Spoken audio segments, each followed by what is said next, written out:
ശരത് സിംഗാണ് എന്റെ നിയമാനുസൃത കർത്താവായി സ്വീകരിച്ചു.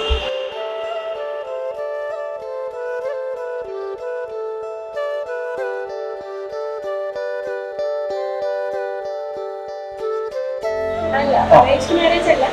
ശരിക്കും നമ്മൾ വളരെ പണ്ട് തൊട്ടേ അറിയാവുന്ന വളരെ അടുത്താണ്.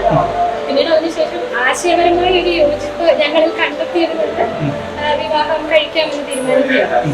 അതിനുശേഷം വീട്ടുകാരെ കാര്യങ്ങൾ അറിയിച്ചു. ഞങ്ങളോടൊപ്പം ഇവിടെ വരെയായിരുന്നു.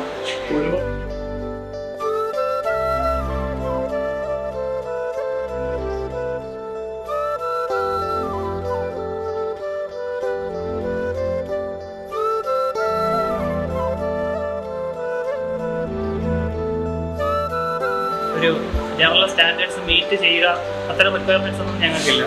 ഞങ്ങൾക്ക് കല്യാണം കഴിക്കണം, കല്യാണം കഴിക്കുന്നത് വളരെ സിമ്പിളായ ഒരു കാര്യമാണ് എന്നാണ് ഞങ്ങൾക്ക് കൺവേ ചെയ്യാനുള്ളത്. പിന്നെ നമുക്കൊരു പക്ഷേ ബന്ധുക്കളുടെയോ അല്ലെങ്കിൽ നാട്ടുകാരുടെയോ ഒന്നും നീഡ്സ് സാറ്റിസ്ഫൈ ചെയ്യാൻ പറ്റിക്കൊള്ളണമെന്നില്ല. അത് ഞങ്ങൾക്ക് വേണ്ട.